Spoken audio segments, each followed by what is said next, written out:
मैं सभी गुरु भाई बहन के चरणों में प्रणाम करती हूँ। मेरा प्रणाम स्वीकार करें।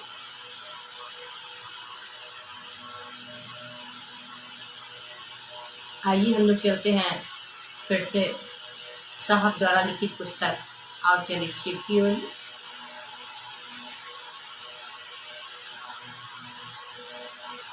और अब तक हम लोगों ने सुना है अध्याय हमारे गुरु शिव। आज इसके आगे चलते हैं हम लोग।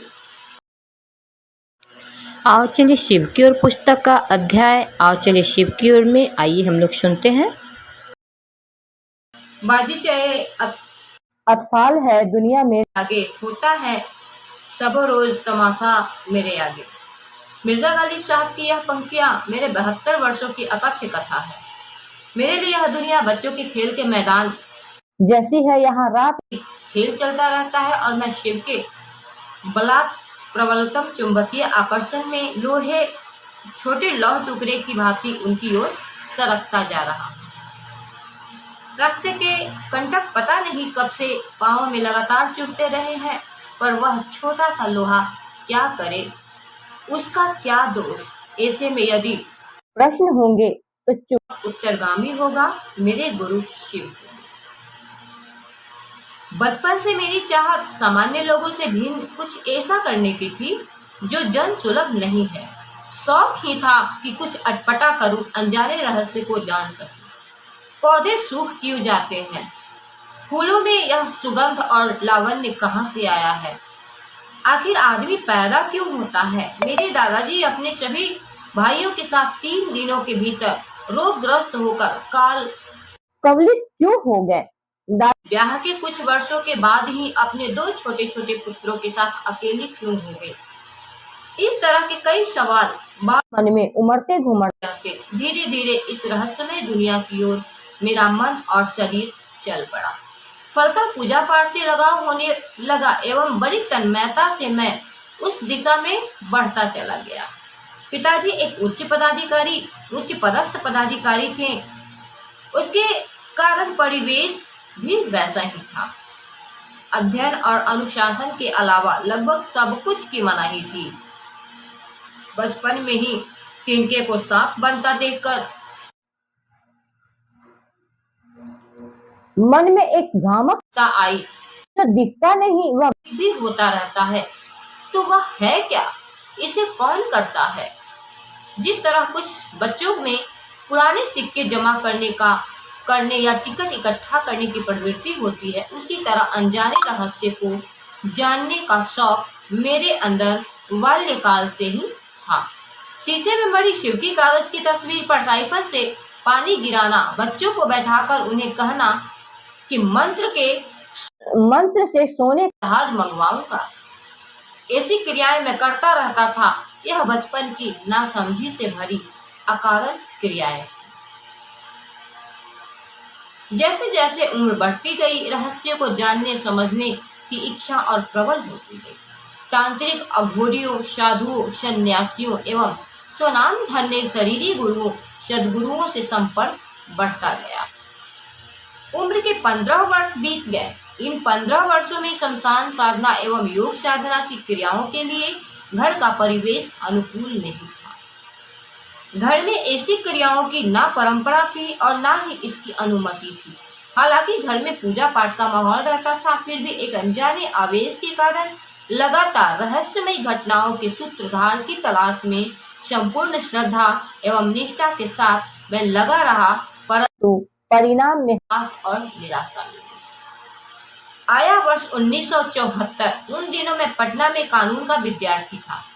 पटना के आसपास के शमशानों में रात गुजरती थी, बस निरर्थक और अनावश्यक। इसी क्रम में आरा बिहार का भोजपुर जिला मुख्यालय शहर के गांगी श्मशान भी साधना के लिए प्रायः जाया करता था।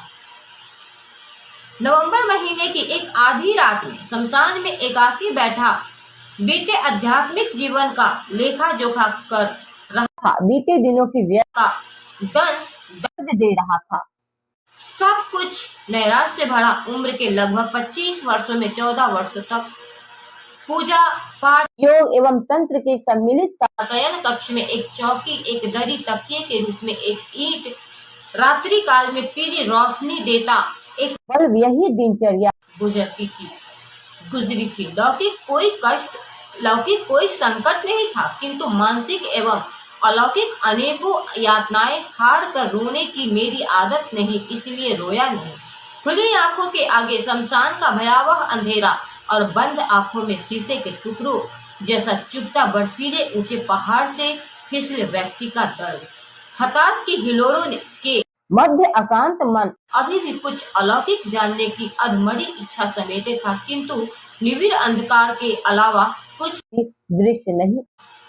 अचानक एक विचार मन में आया कि सारे शरीरधारी गुरुओं का कहना है कि गुरु भगवान होते हैं। मेरे मन में उसी समय विचार आया, यदि शरीरधारी गुरु भगवान होते हैं तो भगवान गुरु क्यों नहीं?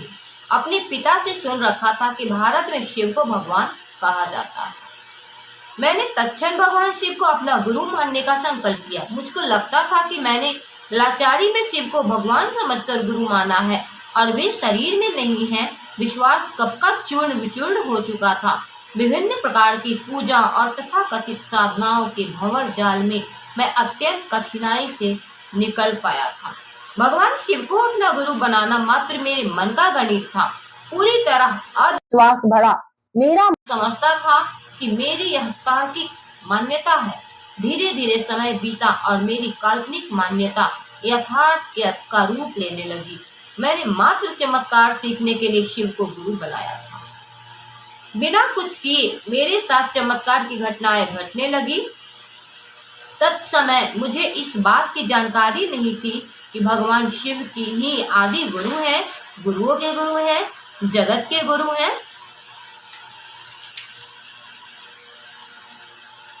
मैंने तो उन्हें भगवान समझकर गुरु माना था। उस समय मेरे मन में शिव के प्रति ना कोई श्रद्धा थी और ना कोई विश्वास। विचारों की गणित पर आधारित एक व्यवस्था थी। मन में यह ख्याल था कि भगवान शिव शरीर में नहीं है, मंत्र कौन देगा, जिज्ञासाओं का समाधान कौन करेगा। मन में निश्चय किया कि सीखेंगे तो शिव से ही सीखेंगे। इसी ठोस संकल्प के तहत शिव को गुरु मानते हुए तीन भी मन में बनाया। पहली शर्त थी, यदि आसमान से आप उस रूप में मेरे सामने आएंगे जैसे तस्वीरों में दिखते हैं, तो मैं आपसे कुछ नहीं सीखूंगा, क्योंकि प्रायः इस रूप में मेरे समक्ष साधु वेशधारी प्रतिछायाएं हल्के अंधेरे में आया करती थी और धार्मिक बातें करती थी। बाद में उनके आचरण से ज्ञात होता था कि वे अदृश्य दुष्ट आत्माएं हैं। दूसरी शर्त थी, यदि आप मनुष्य के रूप में आएंगे तो आपसे कुछ नहीं सीखूंगा, क्योंकि यहाँ भी ठगे जाने की पूरी संभावना है। तीसरी थी कि अब कुछ नहीं करूंगा, पूर्व के गुरुओं द्वारा बताई क्रियाओं को नहीं करूंगा, अब जो आपके द्वारा बताया जाएगा वही करूंगा। इसके बाद आगामी 1 वर्ष की काला वे भोगी हुई मर्मात्मक पीड़ा स्मृति पटल पर आज भी है। मेरे मन ने हार नहीं मानी और शिव की परिधि में ही घूमता रहा। गुरु ने किया कमाल। मेरी ही शर्तों के अनुरूप यथार्थ गुरु न आसमान से उतरे, न मानव शरीर में आए, बल्कि एक अलौकिक माध्यम से मुझे साविन नमः शिवाय मंत्र प्रदान किया। सामान्यतया मंत्र कान के द्वारा किए जाते हैं, किंतु मुझे श्वास प्रश्वास पर वायु के माध्यम से नमः शिवाय मंत्र की प्राप्ति हुई। श्वास के साथ ऐसा अनुभूत हुआ कि न अंदर प्रवेश और सांस जो बाहर आई, श्वास उसके निकला नमः शिवाय। कुछ पल के लिए मैं स्तब्ध रहा। मन के तार झंझना उठे। हाथ में रखी कमरे की चाबी नीचे घास पर गिर गई। यह प्रक्रिया पारलौकिक आकाशवाणी जैसी, जिसकी ध्वनि कान नहीं सुनते, केवल वही व्यक्ति सुन पाता है जिसके लिए आकाश का माध्यम लेकर कोई शक्ति मौन संभाषण करती है। ग्रहण केवल मस्तिष्क या मन करता है। मनुष्य की ज्ञानेंद्रिया और कमेंद्रिया नहीं। यह एक अलग अनुभूति थी। प्राप्त पंचाक्षर मंत्र साबित था। श्वास के भीतर आने पर नमः आया था और बाढ़ी गमन पर शिवाय निकला। कुछ देर के बाद बैठे बैठे मैं सोचने लगा, कहीं कोई नहीं है, एक चिड़िया तक नहीं है। शाम के उजाले में मेरी शर्तों के अधीन यह सब कैसे घटित हुआ? इस घटना के उपरांत श्वासों पर नमः शिवाय का जप चलते फिरते या बैठकर मैं अक्सर करने लगा। अब अप्रत्याशित घटनाएं मात्र मेरे सोचने भर से घटित हो जाती, जो शुभ होती थी। 1977 में मैं बिहार सरकार की नौकरी में आया। शमशान साधना, अध्यात्म तथा मंत्र तंत्र के से मेरा आकर्षण ही समाप्त हो चुका था। घटनाओं का लंबा सिलसिला था। सन 1982 तक मेरा मन समझने लगा कि भगवान शिव गुरु का काम करते हैं। इसी वर्ष मेरा तबादला उप समाहर्ता रूप में मधेपुरा जिले में हो गया। उक्त जिला में 2-3 व्यक्ति मुझसे पूर्व से परिचित थे। जिला स्कूल सहरसा से मैंने उच्चतर माध्यमिक परीक्षा उत्तीर्ण की थी। सहरसा में विद्यार्थी जीवन के दौरान मैं अक्सर सहरसा जेल के शमशान में रातों को साधना करने जाता था। अब वैसे वहाँ माँ तारा का मंदिर बन गया है। 1963-65 में वहाँ एक नदी बहती थी और बगल में सहरसा जेल की ऊंची दीवारें थी। शमशान की साधना के दौरान ही मधेपुरा के कुछ व्यक्तियों से मेरा परिचय हुआ था। लोग उम्र में मुझसे बड़े थे। करीब 15 वर्षों के बाद उन लोगों से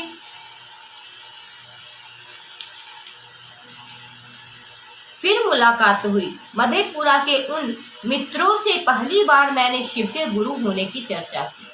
शिव को गुरु मानने के 6 वर्षों के उपरांत शिव का गुरु पद मुझे पहली अपनी ओर आकर्षित करने लगा था और मैंने अन्य व्यक्तियों में इसी विचार के संप्रेषण हेतु एक और भौतिक सहारा लिया और वह था दाहिने हाथ की कलाई में रुद्राक्ष का कंगन। मैंने प्रथमतः एक बड़े रुद्राक्ष के दाने को लाल धागे में कलाई पर बांधा। पुनः कुछ दिनों के पश्चात रुद्राक्ष के दानों की संख्या 11 कर ली। 11 की संख्या शिव की एकादश रुद्रात्मिका शक्तियों की संख्या पर मैंने निर्धारित की। 1-2 वर्षों के बाद मुझे को एक अदृश्य साधु ने बताया कि कलाई के कंगन में 12 दाने होने चाहिए और मैंने अपने कंगन को 12 दानों का कर लिया। 12 की गणना का आधार मूलतः 12 ज्योतिर्लिंग थे। लगभग 3 वर्ष बाद मैंने शिव पुराण में देखा कि कलाई में रुद्राक्ष के 12 दानों का कंगन पहना जाता है। रुद्राक्ष के कंगन पहनने के पीछे मेरी एकमात्र चाहत थी, मुझसे मिलने वाले व्यक्ति चाहे परिजन या परिचित हो अथवा अपरिचित, कम से कम मुझसे यह तो जिज्ञासा करे कि आपने हाथ की कलाई में रुद्राक्ष का कंगन क्यों पहना है। लोग तो गले में इसकी माला पहनते हैं। स्मरणीय है कि कलाई में रुद्राक्ष का कंगन शिव शिष्यता की पहचान नहीं है और न ही यह किसी के शिव शिष्य होने का द्योतक है। इसे छद्मवेशी शिव शिष्य एवं असामाजिक तत्व की धारणा करते हैं। तो आज हम लोग इस अध्याय को यहीं तक रहने देते हैं और आगे का वीडियो में हम लोग इस अध्याय को पूरा करेंगे।